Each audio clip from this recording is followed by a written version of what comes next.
J'ai tout péché, Jésus-Christ peut te sauver. De tout péché, Jésus-Christ peut te sauver. Nous vous saluons dans le beau et précieux nom de notre Seigneur Jésus-Christ. Avant de rentrer dans notre message de ce jour, nous vous invitons à vous joindre à nous dans la prière. Prions. Seigneur éternel Dieu, nous voulons te dire merci. Nous bénissons ton nom pour la grâce que tu nous accordes. Tu as envoyé ta parole et ta parole est guérie. Seigneur, que la parole qui libère, qui délivre, qui guérit, et cette parole sorte ce matin, et que cette parole fasse du bien à quelqu'un. Qu'elle délivre quelqu'un, qu'elle libère quelqu'un, qu'elle guérisse quelqu'un, qu'elle ouvre les yeux à quelqu'un, qu'elle ouvre l'entendement de quelqu'un, qu'elle sauve quelqu'un, au nom de Jésus-Christ. Merci Père de nous exaucer. Au nom de Jésus-Christ, nous avons prié. Amen. Nous allons dans 1 Pierre, chapitre 1, verset 13. C'est pourquoi, saignez les reins de votre entendement. Soyez sobres et ayez une entière espérance dans la grâce qui vous sera apportée lorsque Jésus-Christ apparaîtra. Comme des enfants obéissants, ne vous conformez pas aux convoitises que vous aviez autrefois quand vous étiez dans l'ignorance. Mais, puisque celui qui vous a appelé est saint, vous aussi soyez saints dans toute votre conduite. Selon ce qu'il est écrit, vous serez saints car je suis saint. Et si vous invoquez comme Père celui qui juge selon l'œuvre de chacun, sans acception de personne, conduisez-vous avec crainte pendant le temps de votre pèlerinage. Alors ici, nous voyons, il dit, pendant le temps de votre pèlerinage, nous devons savoir que la vie de tout homme dans ce monde est un pèlerinage. Nous ne sommes pas des propriétaires terriens ici. Nous n'avons personne à de titre foncier. Malheureusement, beaucoup d'hommes vivent comme s'ils ont le titre foncier de la terre. Si un homme avait le titre foncier de la terre, je crois que les hommes allaient acheter de jours avec les richesses. Alors les riches pouvaient durer plus longtemps que les pauvres. Mais la preuve est que, aussi riche qu'un homme puisse être, il ne peut pas ajouter une seule coudée à la durée de sa vie. Il ne peut pas ajouter une seule seconde. Quand l'heure va arriver, pour que le propriétaire du souffle de vie dise, donne-moi ta vie, donne-moi le souffle de vie, aucun homme dans ce monde ne peut dire, oh, en contrepartie, j'ai des milliards sur mon compte. Oh, vous les médecins, vous les médecins, vous les médecins. Voilà ce que je vais négocier avec vous. Comme j'ai 2 milliards de dollars sur mon compte là-bas, je vais vous donner 1 milliard. Et vous allez prolonger ma durée de 5 ans encore. Oh, je suis sûr. Si la chose était possible, les gens allaient faire pour prolonger la durée de vie. Mais malheureusement, le riche comme le pauvre ont le même sort devant la mort. C'est la preuve que nous sommes des pèlerins sur la terre. Nous sommes des voyageurs. Et c'est la compréhension que tout homme doit avoir. tant qu'un homme n'a pas cette compréhension, il va vivre sans frein dans ce monde. Il va vivre comme s'il ne va jamais mourir. Laisse-moi te dire une chose. Si tu vis comme si tu ne vas jamais mourir, tu quitteras ce monde comme si tu n'as jamais vécu. Alors il dit, verset 17, « Ainsi vous invoquez comme Père, celui qui juge selon l'œuvre de chacun, sans acception de personne. » C'est-à-dire, Dieu ne considère pas que, soit lui là c'est un blanc, lui là c'est un rouge, lui c'est un jaune, lui c'est un noir, c'est un instruit, c'est un non-instruit. Il est beau, il est vilain. Dieu ne regarde pas ça. Il est ici d'une famille riche, il est ici d'une famille pauvre. Dieu n'a rien à foutre avec ça. Dieu ne peut pas être corrompu. Vous voyez, les magistrats de ce monde peuvent être corrompus. En sorte que, si tu n'as pas de l'argent, les magistrats de ce monde, ils peuvent juger. Alors que tu as raison, comme tu n'as pas de l'argent à leur donner,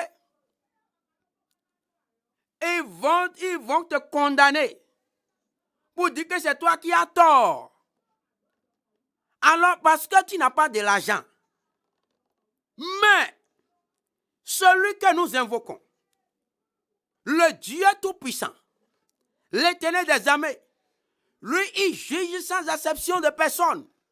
La seule chose que lui veut, c'est la justice. Lui, il juge selon la vraie justice.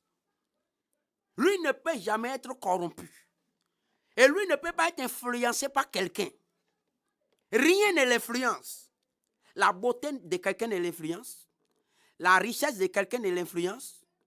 Le niveau d'instruction de quelqu'un ne l'influence. L'appartenance de quelqu'un à une ethnie ou à un pays ou à un club ne l'influence pas. La seule chose que lui veut, c'est quoi? La justice. La justice. Alors, nous voyons dans le verset 18, il dit, sachant que ce n'est pas des choses périssables, pas de l'argent ou de l'or, que vous avez été rachetés de la vaine manière de vivre que vous aviez hérité de vos pères, mais par le sang précieux de Christ, comme d'un agneau sans défaut et sans tache, prédestiné avant la fondation du monde et manifesté à la fin des temps à cause de vous.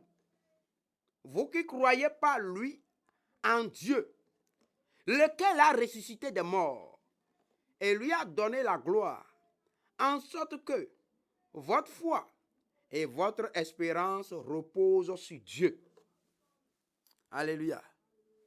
Lorsqu'on vient à Christ, l'espérance ne se repose pas sur des fétiches.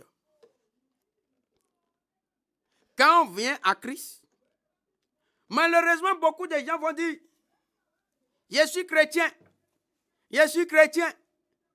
Mais au même moment, ils pensent que, ils viennent, ils disent qu'ils sont chrétiens, tout simplement pour faire des façades, ou tromper les gens. Mais au même moment, il a sa calebasse dans sa chambre. Et d'autres vont dire, aide-toi et le ciel t'aidera. Comme si c'est écrit quelque part dans un verset biblique. Je vous mets au défi. Vous ne trouverez nulle part ces versets dans aucune Bible. Vous qui m'entendez, si un pasteur ou un mon père ou n'importe qui vous dit, il est écrit, et toi le ciel t'aidera, dis-lui de te montrer ce verset. Dis-lui que moi, j'ai dit que c'est faux. Et s'il dit, amen, lève-moi. Il n'y a pas, aide-toi, le ciel t'aidera. Ça, c'est l'idolâtrie. C'est le fétichisme. Ça, c'est les arguments que le diable a donnés aux gens. Pour les enfermer toujours dans l'idolâtrie. Ou bien, autre manière encore, ils vont dire, mets-toi à porte aux genoux et Dieu va te mettre sur la tête. Oh, quel mensonge du diable. Mets à porte aux genoux et Dieu va te mettre sur la tête. C'est dans quel verset? Il n'y a pas ce verset-là dans la Bible quelque part. Vous n'en trouverez nulle part. Si tu peux apporter aux genoux toi-même, mais appelle ton frère qui est à côté, et il va ajouter sa force. Peut-être qu'avec lui, là, ça va venir à la poitrine. Peut-être qu'une troisième personne va venir. Peut-être que vous allez mettre sur la tête. Tu n'as pas besoin. C'est que toi, tu peux apporter aux genoux, là. Il faut savoir, Dieu a dit que lui ne partage pas sa gloire. Si Dieu veut faire quelque chose dans ta vie, là, lui va le faire et on va voir que c'est lui son empreinte. Il n'y a pas que tu vas mettre aux genoux et Dieu va te mettre sur la tête. Donc Dieu est incapable de soulever ça de la terre. Non. C'est un mensonge du diable. C'est pour faire quoi? C'est pour te dire oui, même si tu viens à l'église, là, il faut avoir calebasse là-bas. Il faut avoir ton attaquin là-bas. Il faut avoir ton talisman là-bas. Il faut avoir ces choses-là. Parce qu'il faut t'aider. Il faut t'aider, le ciel va t'aider. Ou bien il faut mettre aux genoux. Non. Ça ne marche jamais. Dieu ne partage jamais sa gloire. Dieu est saint. C'est pourquoi il dit, vous serez saints. Car moi-même je suis saint. Pourquoi? Il dit, sachant que ce n'est pas des choses périssables, pas de l'argent ou de l'or que vous avez été rachetés de la vaine manière de vivre que vous aviez hérité de vos pères, mais par le sang précieux de Christ. Le sang de Jésus t'a sauvé. Laisse-moi te dire, le sang de Jésus qui t'a sauvé, tu dois savoir que ce sang t'a racheté des liens du diable. Ce sang rachète l'âme de la domination du diable. Ça rachète de l'esclavage du diable. Parce que tous les hommes sans exception qui viennent dans ce monde sont esclaves du diable d'abord. Tu vas me dire comment? Je vais t'expliquer. Lorsqu'un enfant naît dans ce monde, à l'âge de 5 ans, 6 ans, il trouve le bonbon de sa maman sur la table. Et il regarde à gauche, à droite. Il voit qu'il n'y a personne là. Et il prend le bonbon. Et il mange. Qu'est-ce qu'il a fait? Pourquoi il a regardé à gauche, à droite? Il veut s'assurer s'il y a quelqu'un là. Ça veut dire quoi? Il veut tricher. Il veut prendre ça sans que personne ne sache. Donc, il a déjà la mentalité de voler. Qui lui a inculqué ça? Est-ce que c'est son papa qui lui a appris ça? Est-ce que c'est sa maman qui lui a appris ça? Mais qui lui a appris ça? Maintenant, qu'est-ce qui se passe? Quand maman vient, et après dit, qui a pris le bonbon sur la table là? Il dit, ah, je ne sais pas, hein? Je ne sais pas, hein? Mais, qu'est-ce qu'il a fait? Qu'est-ce que cet enfant a fait? Il a volé et il a menti. On appelle ça comment? Le péché. Qui lui a appris ça? Qui lui a appris ça? Est-ce que c'est sa maman qui lui a appris comment on vole? Comment on regarde à gauche à droite pour s'assurer s'il n'y a personne là? Qui lui a appris ça? C'est ça le problème. Il était déjà, le péché était déjà dans son sang. Le péché est dans son sang. Mais qui lui a appris le péché? Comment le péché est rentré dans son sang? Alors, vous devez savoir que la Bible dit quoi? Allons dans 1 Jean. 1 Jean 3, verset 8. Il dit, celui qui pêche est du diable. Celui qui pêche est du diable. Cet enfant de 6 ans là, il pêche déjà. Il est de qui? Il est du diable. Son père ne lui a pas appris à mentir. Sa maman ne lui a pas appris à mentir ou à voler. Mais il vole déjà. Attends, toi, tu vas me dire que, toi qui m'écoutes là, tu vas me dire que quand tu étais petit là, tu n'as pas fait ça. Moi, j'avais fait ça. Moi qui te parle là, j'avais fait ça. Mais personne ne m'a appris ça. Et tous les enfants du monde ont appris, ont fait des choses comme ça. Sans que, ou bien il a chopé la viande dans la sauce. Derrière les parents. Pourquoi? Qui lui a appris ça? Personne ne lui a appris ça. Mais il a hérité ça de qui? C'est dans son sang. Le sang de son père et le sang de sa mère était le sang du péché. Le péché est déjà dans le sang. Et tous les enfants du monde. Pourquoi? Parce que dès le commencement, dans le jardin d'Éden, le diable, en rentrant en communion avec l'homme pour l'amener à pécher, a déjà introduit le péché dans l'homme. Et c'est pourquoi l'homme est devenu esclave du péché. Esclave du diable. Tu es devenu esclave du diable. Laisse-moi te dire, tu peux dire non. Moi, je ne suis pas esclave du diable. Tu peux te séduire toi-même. Il vaut mieux pour toi d'avoir un cœur humble pour recevoir l'enseignement et être délivré. Mais si tu dis non, moi je ne suis pas esclave du péché, ou bien je ne suis pas esclave du diable. Il y a des gens, quand on leur dit qu'ils sont esclaves du diable, ils voient que ouais, pourquoi tu es en train de m'appeler, donc c'est moi qui suis Satan. C'est moi qui suis Satan.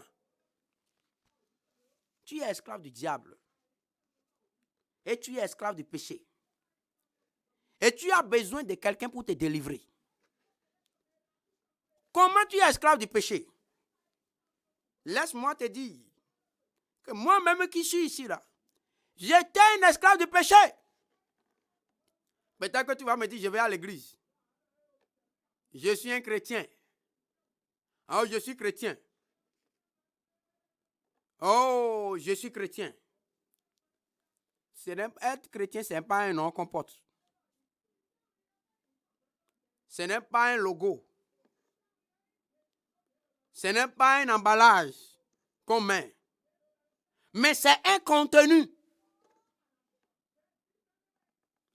Alors, tu sais, ce qui prouve que tu es esclave du péché.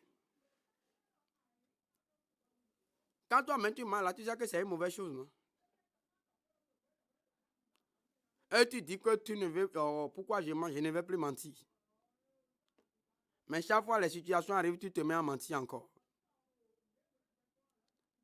Ou bien la fornication. Peut-être que toi, tu es dans la fornication. Et tu te dis que quand tu finis là, tu vas coucher avec une femme. Vous n'êtes pas marié. Et quand tu finis, tu te dis, oh vraiment, qu'est-ce que j'ai fait maintenant? Ce que je viens de faire est mauvais. Je ne veux plus faire ça. Tu dis, je ne veux plus faire ça. Mais quelques semaines, quelques jours après encore, voilà encore le désir d'aller encore vers ces femmes. Ça revient encore. Ça revient avec intensité. C'est comme si tu ne fais pas ça, tu vas mourir. Et tu dis, il faut quand même que je fasse encore. Te voilà, tu as déjà pris le téléphone. Alors, tu es où? Et ça y est. Quand tu fais, tu regrettes encore. À cause, toi, peut-être que toi, tu es marié. Légalement. Peut-être que tu te dis même chrétien. Et tu fais vraiment le saint devant tout le monde. Mais tu trompes qui? Tu es en train de tromper qui? La Bible est claire. On ne se moque pas de Dieu.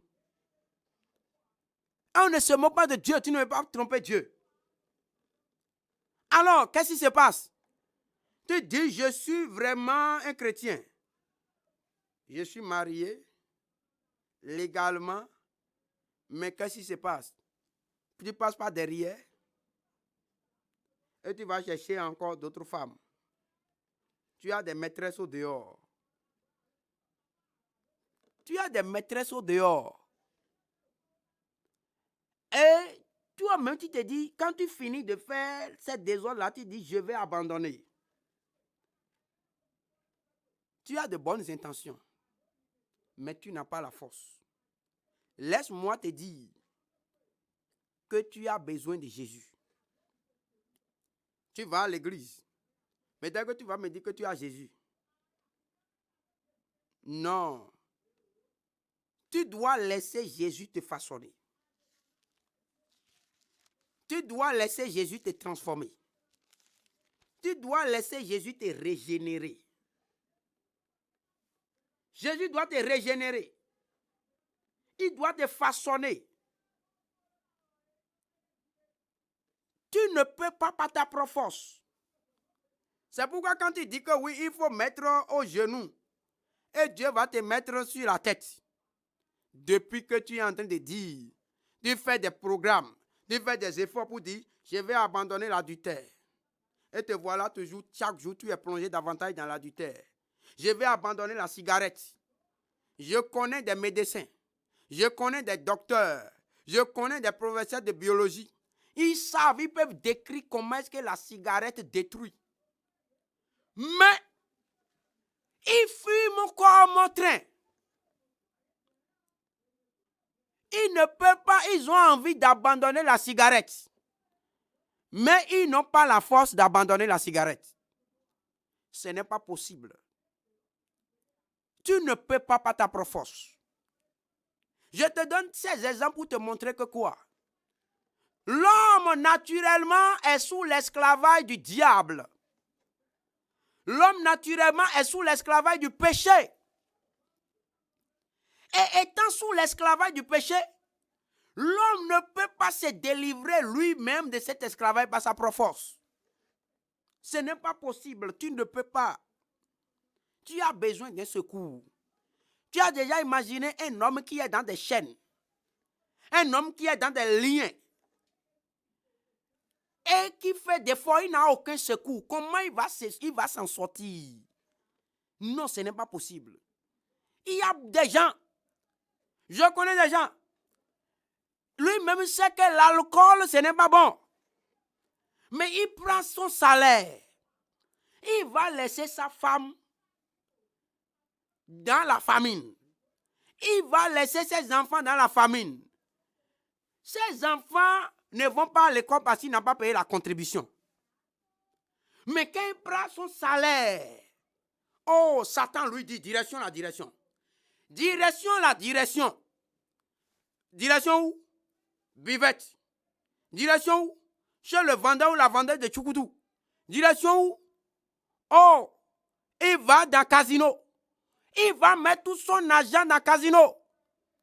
Et il finit, il a les yeux rouges. Quel est le problème? Tu penses qu'un homme libre va faire ça chaque mois, et lui fait ça.